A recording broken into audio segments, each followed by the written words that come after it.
Hello, hello, hello. Hooligan Soccer Podcast, week 14. Hello, with the Qooligan and myself, Gary Stryker.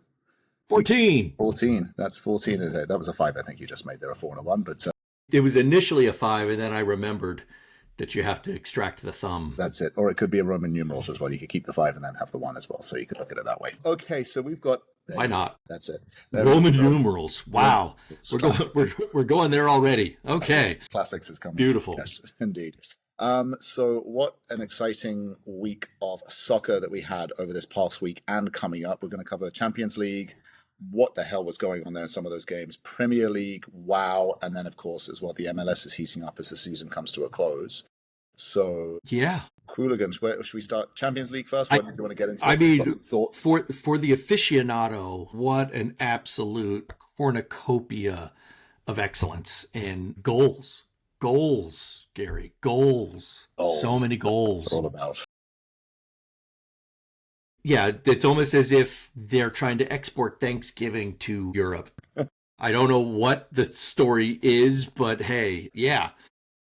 What a feast. What a feast. And it's a... So let's start with the stats. Let's just start with a few stats from the Champions League because let's hear it. 40 goals on Tuesday. 4-0. Wow. Not Okay. 50. Yeah. Whatever. 40. So there were, and teams in losing positions scored 4 of those. Wow. All right. Okay. So that's a scant 10%. There were 6 during the only draw. 6 goals during the only draw on Tuesday, which we will talk about because it's an epic one. And then 30 goals were scored by the winners. Wow. That's a lot. That's a lot. Wow. That is a lot. Where are you getting your stats from? Where is this? That was impressive stats. Where do I get my stats from? I have trade secrets. I've got professional. I'm afraid I'm not allowed to reveal my sources like any true journalist. I'm going to keep it, close to my... No, I find them from various places, and I actually did the math.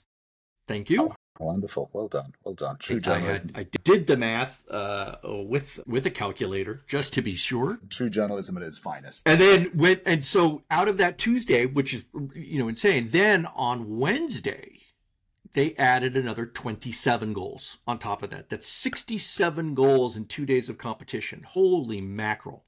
That is a lot. Yeah. 3.72 goals per game across all the fixtures. I mean, people are going to talk about this, that, and we've talked about the fixtures and is the change good and whatnot. But if this is what the change is leading to, yeah, big fan. I agree. Big fan. Big fan of it. Again, there's always a lot of skepticism when the governing bodies start moving things around and changing things, or resistance to change. But so far, this is very, very compelling. Not only is it exciting and there's lots of interesting storylines, but as you say, the games are interesting and there's goals, and that's what we want is goals. That's right. So an average of and it didn't. An average of 3 games per goal. I mean, that's entertainment, right? That's Let's invert that. 3 goals, 3.72 per game to be precise. It's almost 4. Almost 4. And I did 4 correctly this time. So, okay. So which games? I feel like we should have that moment. We should replicate that moment in the Quentin Tarantino movie where we're down in the cellar bar and we're doing the 3 versus the 3.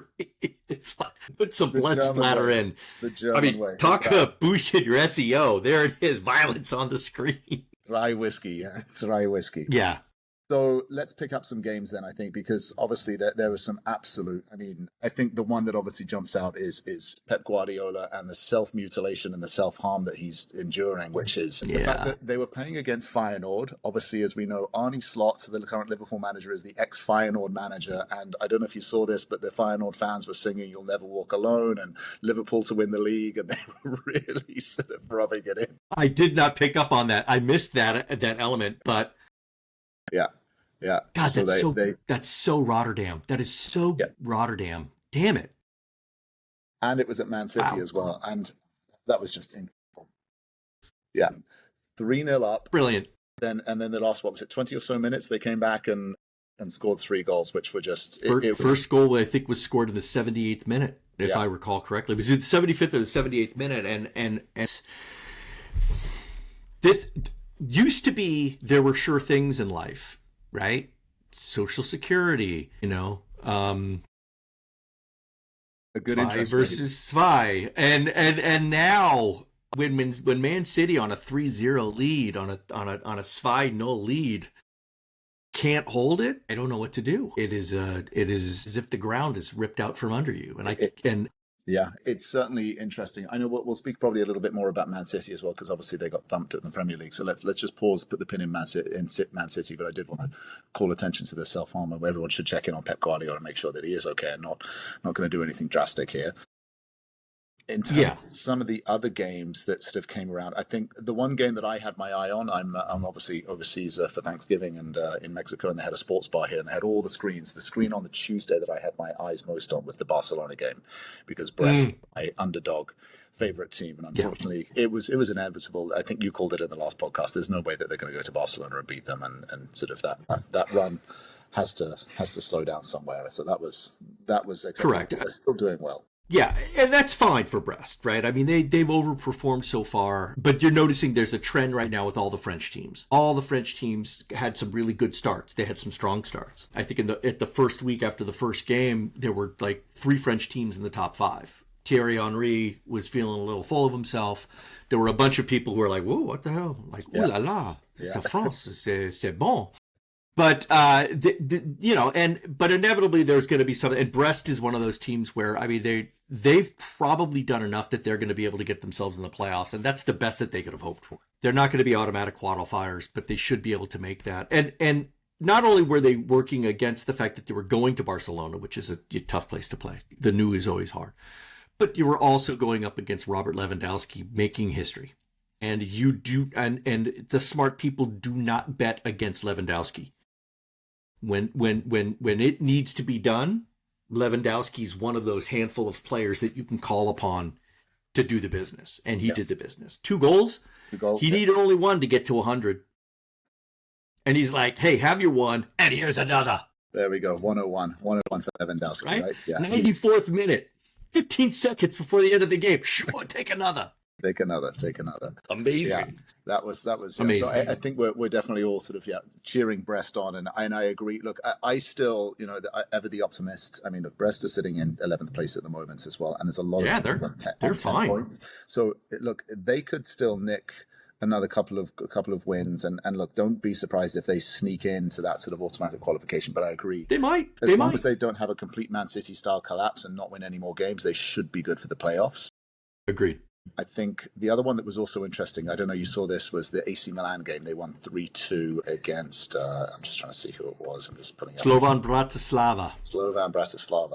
And they did really well. AC Milan have really been impressing me the way they've been playing. I know the Italian league and the sort of the Italian teams are not as much as what they used to be, but I have to say they are looking pretty good. And then the thing that really impressed me the most was I just saw this Christian Pulisic interview afterwards. Captain America, impeccable Italian, absolutely impeccable Italian. Yeah. You see this? Which just really, like, that's, he's been there now, I think, a year and a half since he left Chelsea. And bear in mind, remember, he came from Borussia Dortmund before, so he now speaks fluent American, fluent German, and fluent Italian. It's really, and my understanding is Croatian's not bad either. I'm sure. Well, Pulisic obviously. No, because that's where I think that was spoken at home. So that makes probably sense. Has a And he got them off the scoring, and then they also he did. Yeah, he got them off the scoring. So AC Milan are looking pretty good. I know they're not in the top area just yet in the sort of automatic qualification, but again, playoff AC Milan with a lot of European pedigree and history.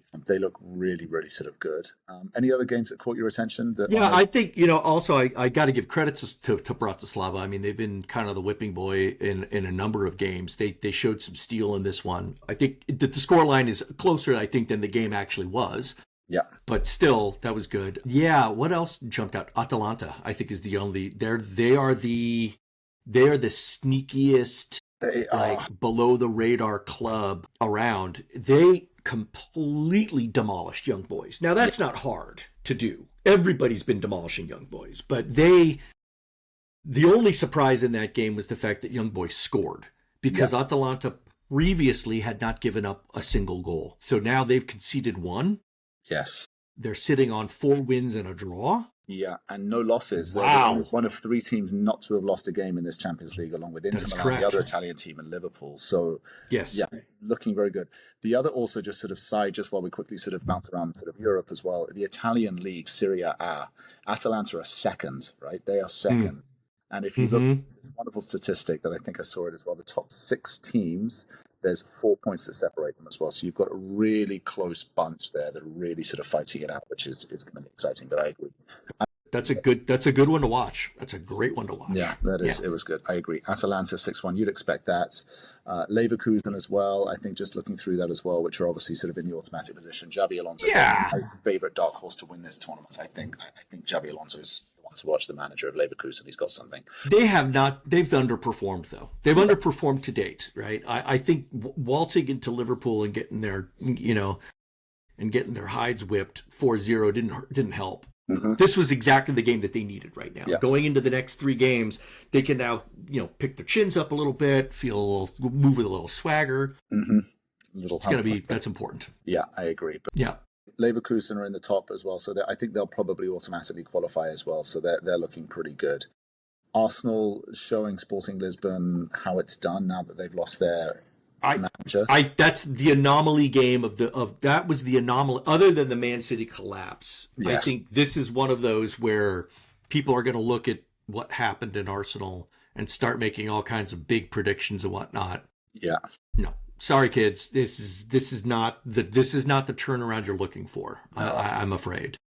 That was definitely a sort of fleeting one. And then Juventus Aston Villa. I mean, that was sort of 0-0. That was pretty stale. I had my eye on that one, which was pretty standard. So for Villa, that's troubling for them. I mean, not that Juventus is not easy they're not at their best right now. But Villa was on a tear, and they've not been. This is now what? They have not scored a goal in the Champions League since October. Wow. They've only scored 1 goal since October 15th. I think they've scored 1 goal total. It's nearly 30 plus days where they've only got 1 goal that they've scored. They've conceded quite a few. They've held on some. It's not great times for them. Yeah. Does it mean they're dead? No, of course not. But it's a blip in form. I think listen, Unai's got to be looking around going, what the hell? What do I have to do here? It's not as if they're lacking the talent. They don't even have injuries. This is just a matter of pure drive and execution and getting it done. And somebody I think is poisoning John Duran because he has not been the super sub that he was. I noticed trend has not continued. That trend has not come on. But this is also it's a marathon, right? It's such a marathon, and this is where the real you get found out if you don't have the strength and depth, the form, the fitness, the skill, the talent. You will get found out, and it's particularly around this as you get into the holiday period, and particularly as we go into the December. This is when you'll really start to see sort of teams break away, and you'll see who the real sort of ones with the form are. Okay, so I think we've danced around the Champions League sort of other games enough. I think let's get into the real ones that we've really sort of been talking about off air. Do you want to start with Man City or do you want to start with Real Madrid Liverpool? Because let's start with they're in trouble.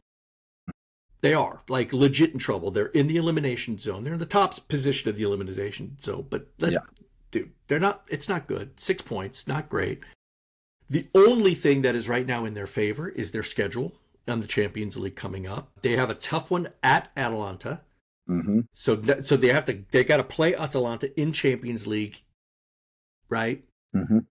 Away. Then they've got Salzburg and Brest. And that Brest fixture, which is the last week, is going to be the one to watch because Brest has the chance. They can go for it, yeah. To completely ruin half of an entire city.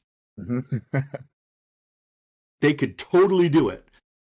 And I would love to see it happen. I think Real gets the win against Salzburg, right? Because I think Salzburg is there's nothing for them to play for at this point other than pride. I agree. And then I agree. I think Atalanta, they're going to struggle to get points against Atalanta. I think they will. So let's just assume that they pick up 3 more points. And then it all depends, as you say, it all hinges on that Brest game. And this is not if they automatically qualify. This is whether they can stay in the knockout phase. This is just for playoff. Yeah. This is. This is alarming. So it seems to be that Kylian Mbappe, this signing, this megastar signing, who I'm a huge fan of, has not settled. I think it's evidence. I don't think he scored anywhere near enough goals. I know that there's been apparently some issues with him and Vinicius Jr., who play in similar positions, and trying to find that balance right. To be fair to Real, they have had quite a few injuries. They didn't have Tchouaméni. They didn't have Vinicius. I don't think they had. No, they were completely depleted. They were completely depleted. They were depleted. However, again, it's Real Madrid, and there is a sort of a pedigree and a provenance to them when they play in this tournament. But there could be, and again, this is also part of why I do like this new format, where it used to be, as we said, where there's the group phases, you go and win 2-3 games of 6 and you automatically qualify, you're good. This changes it completely, so you've got to keep playing at the end, right? And and you know, all things aside, depletion, etc., doesn't excuse Mbappe's horrific penalty kick. I'm sorry. Yeah. I mean, Keller made a great save. Yeah, great save. Yeah. But that was not well taken. Yeah.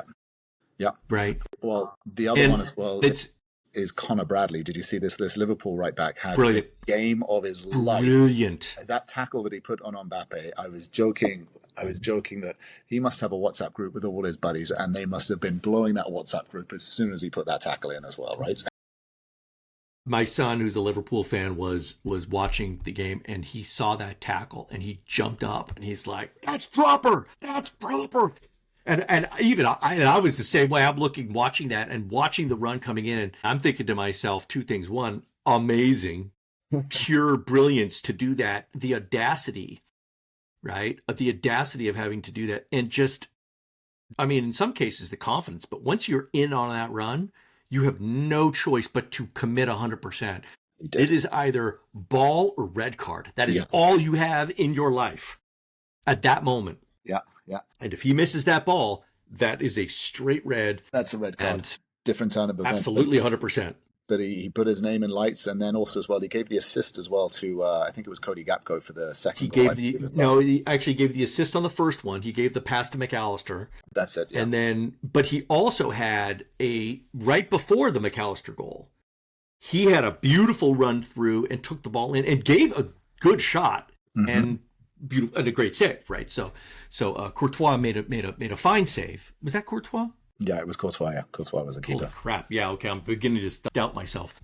Yeah, when I'm going to start talking football, I have to be like Connor Bradley. I have to go ball or red card. Commit to Courtois. Commit. All in. But yeah, that was no. He was amazing. He was one of the best players on the pitch. I think he got player of the match, and I don't know if it's why Trent Alexander-Arnold was not playing. I don't know if it was an injury basis or a selection thing, or maybe he's just. No, I heard he was injured. It was a hip. He had a hip problem. But what a replacement to have! And so that kid now all of a sudden, right? It's got his name in lights. The next thing absolutely. And then if you look at Liverpool again, Liverpool just look really good right now. They just have so good strength and depth. They're playing really well. They don't have any injuries. Yeah. Top of everything. Top of the Premier League by a distance. Top of obviously the Champions League groups. So yeah, we'll get onto Liverpool in the Premier League section. Yeah, the only shadow over Liverpool is the contract negotiations. That's the only thing that they've got that is kind of some developments there in question. We'll get to that for sure. The other one that's also sort of standing out to me is PSG. Right, PSG with all of their wealth, losing to Atletico 2-1, okay, and they are also now, they and Real Madrid are both neck and neck in the sort of similar positions, but PSG technically are in 25th place, so they are in the knockout phases. Like, if they get automatically knocked out of the Champions League, that is a scalp. That is a big scalp. It's bad. It's bad. What is your favorite acronym? What is your PSG acronym right now? Mine is pretty screwed going into the final 3 games. Pretty screwed as well. Please save goals. Paltry scoring goals was the other one that I had, but pretty screwed going into the final 3 games is pretty apropos. Pretty shit games. That's pretty much could be another one as well, right? They are. Yeah, that's not safe for work, but I like it. We like to throw in some profanity here as well, just to keep it spicy. I think it's, again, I still think 2 years ago, Paris Saint-Germain's front line was Messi. They were the best. And Mbappe. They were the best. Paper, they got to the Champions League final. Now, look, I'm not saying this is an almighty collapse, but my goodness, they just are not doing it. They really are not doing it. So They're not. We'll have to see what happens there as well, but it'll be interesting to see what happens with PSG as well. I still don't think you can write these guys off. All it takes is them to have 2 wins, and then all of a sudden they're into the knockout phases, and they can cobble their season back together and sort of fix it together. But definitely in terms of the way that things are looking right now, if I was Florentino Perez at Real Madrid or Carlo Ancelotti on the board or any of those guys, I'd have some serious concerns here because they've got problems. They've got real problems. Agreed. Okay. Agreed. So I think that covers off the Champions League, and then we've got another. No. We have no. Listen, what have I forgotten, Gary? I recognize you have a certain bias towards certain things, but I'm gonna put my stars and stripes on here because let's give it up to the young boys from the USA who helped PSV Eindhoven completely just like shock Shakhtar. Okay. So, PSV hosted Shakhtar Donetsk in Eindhoven, and Shakhtar was up 2-0 at half, which was surprising by itself, and they were all in. They had it. PSV was beginning to come back in the second half. They were putting the pressure on. And the Shakhtar defender just absolutely just mauled one of the PSV players, got a red card. And as soon as that happened, boom. It changed. Oh, look at that. They did. Yeah, look at that. Came back 3 goals from Malik Tillman. Yeah. 2 goals, 88th minute, 90th minute. And Ricardo Pepe. Wow. Right, in the 95th minute. Yeah, 95th. Yeah. Wow. 3 goals by American nationals. 2 complete, that has never happened in the history of the Champions League. It has never happened in the history of any league outside of the MLS where Americans predominate. But it is. And for that to happen with that was a big moment. That's a big moment. That's true. If you look at it, there's a lot of American players now. I mean, again, we mentioned Pulisic, obviously, at AC Milan, who's doing pretty well there. And then also as well, you got Timo Weah at Juventus. I don't know, did you see that?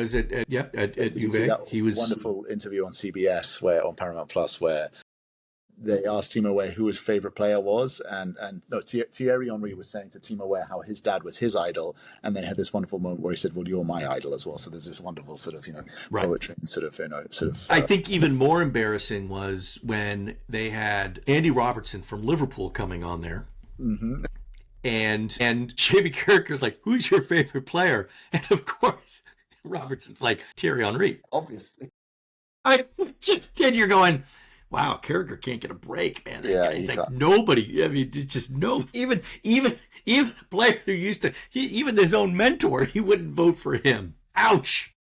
Yeah, hilarious. I have to say that the CBS Paramount Plus coverage it's getting recognized so good all over the world as well. There's sort of like on Twitter, there's like highlights and clips. You obviously saw the one with Micah Richards because they didn't let him speak during the breast coverage, and then the 3 of them stitched him up. It started. That's absolutely right. It's like hot mic off, like mute. But it's really the production of it here, particularly in the US. And as I say, I've got family in the UK who was like, they said this is fantastic. Like they watch it on YouTube just for sort of the coverage because of just the style and the banter. It's not so rigid and analytical and sort of serious. It's a little bit more relaxed. And but when they do the analysis and the breakdowns, it is really spot on. It's like good, they can do it because they have the necessary gravitas when it is needed, but they also understand that this is also supposed to be fun, and it really does make it fun. And apparently there was a throwaway comment that Kat made about, because when they do this thing called table time now, and so they dance. But of course, if they want to have music, they've got to pay a licensing fee to use the music. And so every time something happens, Jamie Carragher goes, "Why can't we get the Beatles?" And she goes, "We can't afford the Beatles." And she's right, because they're like, we can't afford to pay the licensing fee for the Beatles. So apparently they've given them more budget now to actually go and license. So they now allow their interviewees to pick the genre and the style for the table time, and somebody picked reggaeton. Okay, of course. Robert Lewandowski picked reggaeton, which, by the way, that just talk about crossing planes. Yeah, I mean, no. Yeah. Well, and so they did table time to reggaeton. God, entertainment, pure entertainment. It is really wonderful. And if they don't win an Emmy, it's a crime. They should. because it's funnier than all the comedy shows. It is. It's wonderful. And there's a wonderful chemistry between them all, and it works very, very well, I have to say. Yeah, and I think Thierry Henry spends more time with his head either behind a piece of paper or his forehead leaning on the desk, because he's like, I don't understand why I'm here, but what the hell? It's all good. It's all good. It's all good. Wonderful. All right, so that's wrapping up the Champions League. Let's talk Premier League, and then we'll get into the MLS. So, Premier League. So, I think we have to start. I mean, I know we touched on Pep and his this as I say, we saw the images of him scratching himself, and he's there and he's hurting himself, and which is not healthy or not right in any way. I wouldn't condone that. But what I will say is, I can understand why. I mean, he's, as a manager, he has had it all, particularly for his time as Barcelona, right? It was just golden. He was just trophies after trophies, records, amazing players. Then we know he took a break, and then he went to Germany. He went to sort of Bayern Munich for a couple of years, I believe, and that's also had Erik ten Hag as his assistant manager there as well, with a couple of other notable people. And again, just dominated, won the Bundesliga, didn't quite get the Champions League, went to Man City, star players. He's got a record, I think, what is it now? 5 Premier Leagues in a row, 4 Premier Leagues in a row, which is a record more than Ferguson, going for the 5th. And so he's never had this sort of period or this phase of his career where it just hasn't worked out and just the results don't come, right? It's almost been I'm not going to say too easy for him, because it's obviously a reason for it, but he's never experienced this before where he's struggling. And so I believe the last 6 Manchester City games, lost 5, drawn 1. So they've got 1 point from the last 6 games effectively, which is obviously in the Champions League. And again, that was an epic collapse where they were 3-0 up, as we discussed. So in the Premier League, as we know, last week they played against Spurs. You and I were looking at this and saying, we think they're going to roll Spurs over. It shouldn't be a problem. Ange Postecoglou, the way his style is. That wasn't the case. And oops. Wow. I had that game on watching it because, and again, we said if they don't win and Liverpool do win, then there is a sort of, they do run away with it, and there is quite a sizable gap. I think there's about 8 points. They lost 4-0 to Spurs at home, which is shocking. Absolutely shocking. So, from your perspective, what do you think this is? Because I get that there are some injuries. Rodri, their Ballon d'Or player, is gone, but they still have megastars all over the field. So what is going on here, do you think? Well, Pep's saying it's not age. It's age. He is saying it's Rodri, and he's right, because they're missing him a lot.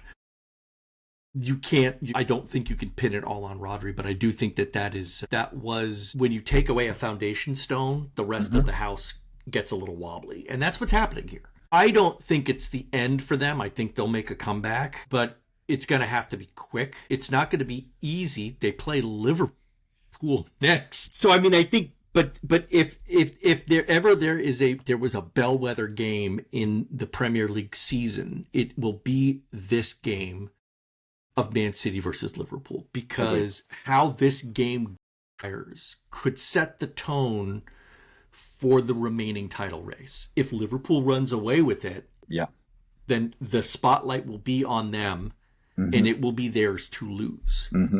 If City can turn around, then all of a sudden we've got ourselves a little bit of a proper dogfight. That's good. If it's a draw, I don't know what to do. We'll just have to see what type of draw it is, right? But this is the game. I mean, if you do nothing else, just watch this game. Yeah, I agree. And look, I really hope that they're broadcasting that in the United States and not putting it on Peacock. No offense to Peacock, but it's on a Sunday. It's the big game. And I agree with you completely. If Liverpool win, which you'd expect them to be, I think not only does it just put them 11 points clear going into the Christmas period, which is also as well, again, this statistic, anyone who's first at Christmas generally always goes on to win the league. So there's never been anyone. So that puts them in really good shape. I think also just psychologically as well, it just demotivates and deflates a whole of Manchester City, right? And they'll have to go back to it. I think the other interesting thing, and I agree with you about the age thing, right? What's surprising is, like, I don't know if it's injury, but Kevin De Bruyne, I mean, he is amazing, absolutely an amazing player, but he seems to be a sort of a squad player at the moment where he's coming on and they're sort of rotating him.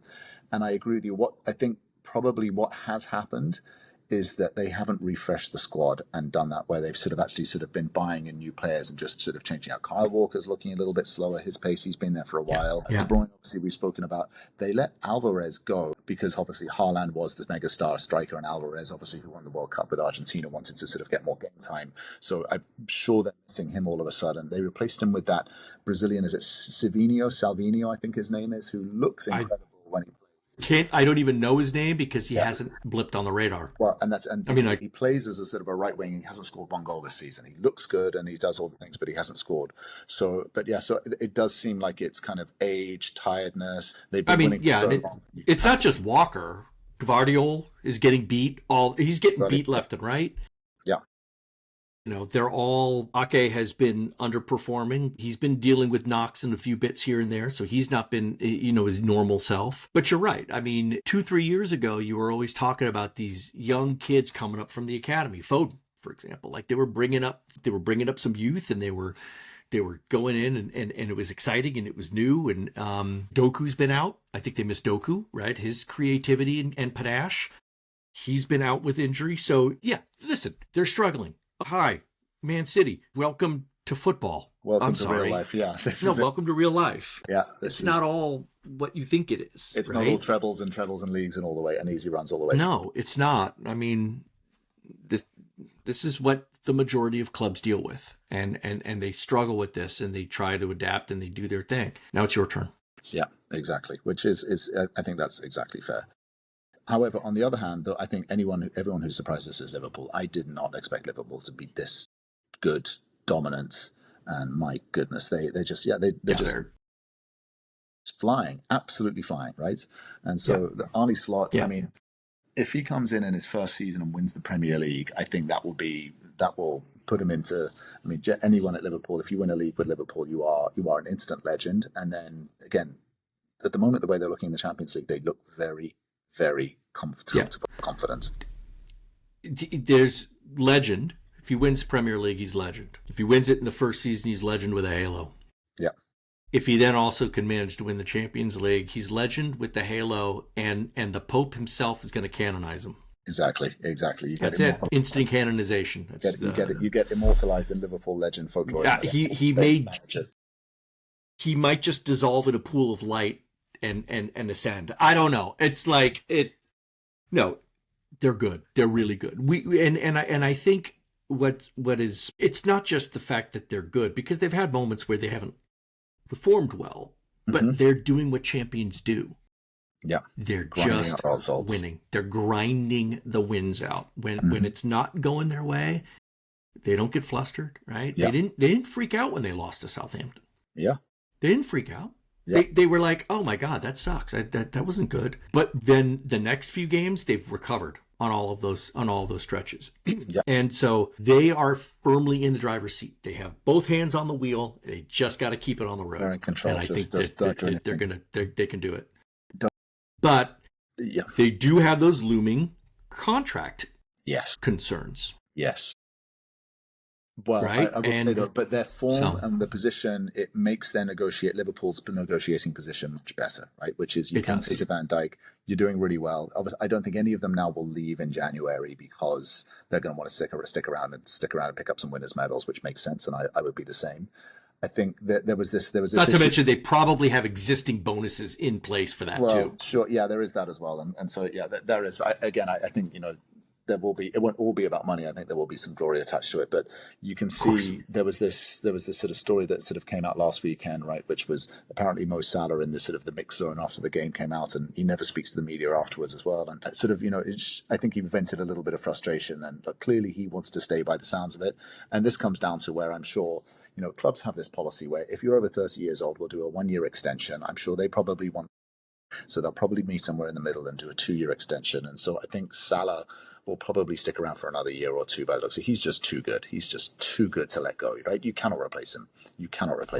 When he scored that goal, that goal, the second goal, and he takes the shirt off, that was a deliberate attempt to show, I'm sorry. Yeah. 32. Yeah. Look at me. Yeah.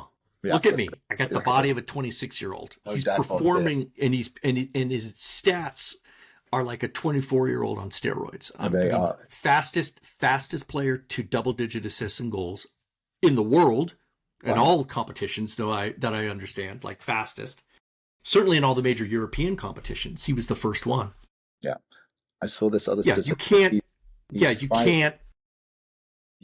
let him go. And if you let him go, then you're going to have to go and spend a couple of $100 million to replace him, and then there's still no guarantee. Look at Mbappe and look what's happened there, right? So it makes sense to keep him. Again, just another statistic I saw. He's 5 assists away from equaling David Beckham's assist record, which is staggering if you think about it. When David Beckham, his thing was assists and whipping balls. That's 5 away. That's impressive, hey? Well, yeah. I mean, and he's not even a dead ball guy, right? Exactly, I mean, and on the goal side, he's not even putting in the crosses. Yeah, exactly. So he's not the guy putting in those balls. Yeah. I mean, like if you're taking the dead balls, exactly, your assist numbers tend to be higher than average. I mean, it shows, and it's all that's coming from that's coming from running play. And he scores goals as well. Yeah, that's incredible. So he scores more than Beckham did. I know that. Well, he's definitely Beckham. Yeah, Beckham was obviously more of an assist player, but he scored a lot of good goals and obviously a lot of goals as well. Well, sure. Yeah. I think it's you cannot let him go if you are Liverpool. So I think you probably sit down with the agent and say, all right, listen, we'll do 2 years, give me a price, and then let's get this done and locked away, and then they can focus on with the rest of the season and building, and then try and find a replacement at some point. Virgil van Dijk probably goes the same way. He probably does another year or two extension as well because he's also in great shape. Liverpool again. In the Premier League, best defense in the Premier League so far, as I'm looking at as well. Only conceded 8 goals this season in the Premier League. So Van Dijk is sort of the keystone to that. Then the other one is Alexander Arnold, right? I think I have a gut feeling here. I don't think he sticks around. I think he probably stays till the end of the season and then he goes to Real Madrid on a free transfer. That's my sense here. But he could. He could. I think that one will sting. That one will sting the fans a little more. Yes. Because, he's homegrown, all of that. Yeah. Sure. Yeah. That'll happen. I agree. But you can't, but I also think that 2 years ago, he was critical to their game. Yes. He was the guy who was making the runs, putting in the crosses, putting in the balls, ratcheting those assists. The game has moved on from his level of contribution. And that's not a dig on him. He's had some injuries. He's had this, that. And he's proven that he can adjust and move into other slots and other positions, which is valuable. But the team itself has now sort of developed up and put other players and recognized that we no longer need to just have him go in and whip it. You don't need it. Yeah. We can do all sorts of other things from either side, from the middle, through link up, through long ball. It doesn't matter. They're dangerous all the way around. So could happen. And they've got a replacement now in Connor Bradley as well after yesterday's game as well. So I think he's that they do. I don't want to say that's the reason that he leaves, but my sense is he probably goes and challenges himself and goes and plays with his buddy Jude Bellingham in Real, which would be not a bad gig for either of them, right? No. Okay, not at all. And then I think then just going around, just sort of wrapping up the Premier League. I know Arsenal, I thought we looked at that Arsenal-Forest game and we've both been liking Forest and obviously Arsenal sort of turned up and sort of destroyed them, chopped the trees down, ripped up Forest there as the saying goes. Yeah. Yeah, but again, Arsenal, they've dropped off too much. I think they're too far behind now.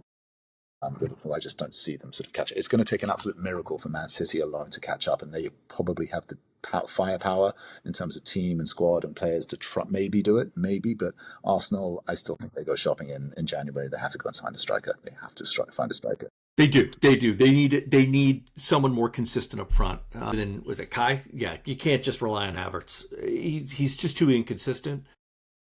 So they'll shop around. We'll see where they land on that one. Yeah.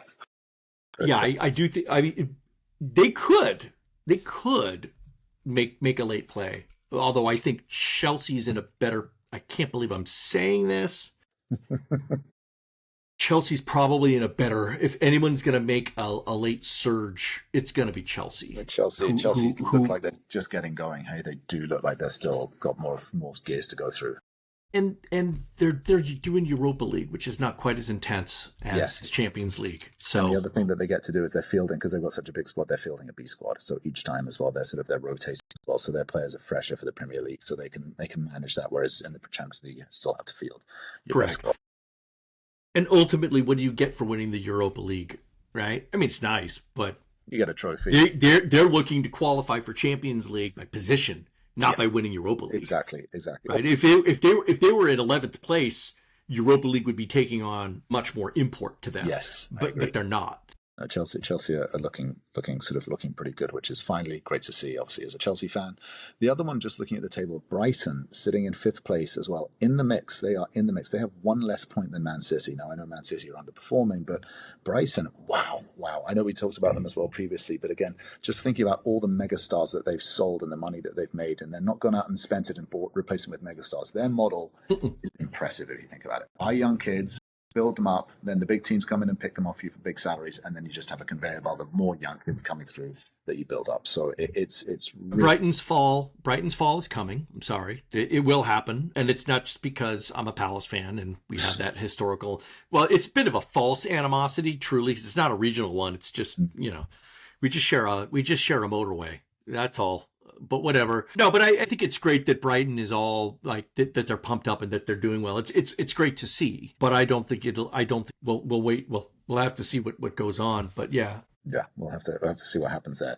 And it's gonna be such a muddy middle table in the Premier League. It's definitely right? Order is shaking it all up. That is for sure. That is absolutely for sure. So just looking at some of the other fixtures then this weekend. So you've got Brighton against Southampton. Southampton at rock bottom, I think. So Brighton probably pick up another 3 points. I think it's no guarantees. Other notable ones, Forest, Ipswich. I'm going to keep an eye on that as well, because I've also been liking Ipswich. You've been saying this as well, which is they've been playing well. They just haven't been delivering. And against Man United again, I know they drew. I think if they keep playing the way they'll play, they'll grind out some results and they'll be safe and stay up. They won't get relegated. Ipswich is playing in a style that will reward that effort that they're putting in. Like they've had some rotten luck, and a lot of it's luck. It's not just porous defense. They've tightened up the defense a little bit, but I like them. And I know that my liking them is going to probably hurt my team, but whatever. What can we do? Yeah, we'll pray for Crystal Palace and hopefully, because thank you. Hashtag pray for Palace. Pray for Palace. Ouch. And then looking through, I know we want to get through, and then just sort of around. I think the big one, obviously, of the weekend is Liverpool City. I think that is going to be an exciting. No, I mean all of their matches pale in comparison. There is no other fixture. That is the fixture of the weekend. And that is the fixture. Predictions. What do you think happens to that Liverpool City game? I think Liverpool takes it by a goal. You think? Yeah. Good. I do. 1-2-1. I think they're gonna. I think City's gonna put up a tough fight, but I think Liverpool's gonna eke it out, and it's gonna be a late winner. It's gonna be a late winner. Interesting. I'm gonna go the other way. I'm gonna say I think Liverpool absolutely steamroll them. I think it's gonna be a 3-0 as well. I think there's gonna be another fighting coming from City's way, because what's different, right? They played on Wednesday. Again, with the players that they have, I don't think they have any big players coming back or anything like that. So the form Liverpool are in, they'll be up for it. I know City will be up for it as well. They're winners and they will try and grind out. But I have a feeling it's going to be a steamroller coming City's way. All right. We shall see. Gentleman's bet. A gentleman's bet. We'll see what happens. And then to wrap it up, I think, speaking of gentlemen, obviously we've been keeping an eye on the MLS Cup playoffs. I think we're going down to now the last the conference finals. We've had the semifinals and the playoffs. We saw that Seattle got through against LAFC, which I think we both called wrong, didn't we? Is that right? I think we did. Yes, we did. I really thought LAFC, and I still think LAFC was a better team, but they. You got to give credit where credit is due, and in the end, it's who gets it in the net. And I mean, come on, Jordan Morris. Yeah, he has been. My God, he's been their talisman. He's been their talisman player for years, and for him to come up like that, it's just huge. Yeah, he's done well. So he's done great. Yeah, no, he did very well. So Seattle obviously got through against LAFC, and then obviously on the other side of the bracket as well, LA Galaxy played against Minnesota and absolutely smashed them 6-2. Yeah, that's you have to look at the way that LA Galaxy has been playing in the last 3 games. 16 goals, Yeah, 15 goals in the last 3 games. Is that right? Wow, they've done well. Against all competition. It doesn't matter how many goals they give up. It doesn't matter because they're just scoring so many. You know, you could take the keeper off the field, just put an extra field player on just to score more goals. It's not going to matter. It's right now they're the one with the biggest momentum going in. Yeah, I think you'd expect Galaxy to win now. Right? You would, with one exception. The Sounders keeper, a Swiss guy, Stefan Frei, really was magic in the game against LAFC. He was frustrating all of the attempts. That's the one little X factor. If Stefan Frei can be hot, right, and make a couple of big emotional saves against Galaxy that could sort of just knock them off, and Seattle could sneak in with some last minute hooks. It's possible. I don't think it's going to happen. I'm spitballing a scenario here. Feel me? I feel it. Thankfully, I don't think it's going to happen. Yeah, we'll see how that one's. Yeah, I think LA Galaxy probably get through to the final by the looks of it from my side. And looking at the other side, sadly, our favorite underdogs that we were sort of quietly rooting for, Atlanta, I know, didn't quite make it across Orlando. Yeah. That I-95 corridor from Atlanta to Orlando, right down there. Right. Down. Well, here's the thing. Like, note to teams. If you don't put a single shot on goal, you're not going to win. And they didn't. There were 0 shots on goal for Atlanta United. They had 1 shot and 0 shots on goal. I mean, Orlando's keeper was sipping cappuccinos in the net because he didn't have anything to do. He was asking fans, throw me a beer. I mean, come on. It was done. I mean, Orlando doesn't have the firepower, I think, up front to really do it. And so now that we've got Atlanta off, the next underdog we have is Red Bulls, New York Red Bulls. New York Red Bulls. And Lord knows the Red Bulls franchise need a lift because they're screwing the pooch in the Champions League. They're awful. Yes. And so this is their one chance. The one chance to like get some glory before Klopp comes on and completely dismantles and changes everything. And Klopp, has he started yet, or he starts in the new year? No, he starts in January. January 1. Right. So yeah, so he'll have some. So you know that all these Red Bull players are going, I am playing right now for my life and my job because if we don't get this, Klopp's going to come in. They dismantled NYCFC. It's fine. That's a battle. It's a borough battle match, and so that's okay. Yeah. And I think they can take Orlando. But I mean, my prediction is Red Bulls over Orlando. I think we got Galaxy over Sounders, and then in the final, I think Galaxy ended up taking Red Bull. I think that's the way that it should go, in my opinion, based on the play and the empiric evidence and the stats and all that. But this is why we call it the beautiful game, because we never know what's going to happen. You never know. You never know. I think on that wonderful sort of coming full circle, the beautiful game it is. I think maybe let's call it a day there for now. And absolutely. And happy Thanksgiving to all those who celebrate. Happy Thanksgiving indeed to everyone. Yeah. We'll be back next week with more interesting narratives and see what state of mind Pep Guardiola is in as well. We need to keep on. Look at that. Indeed. Look at that. I made it rain. All right. Qooligan, thanks as always. See you next week. Gary, enjoy.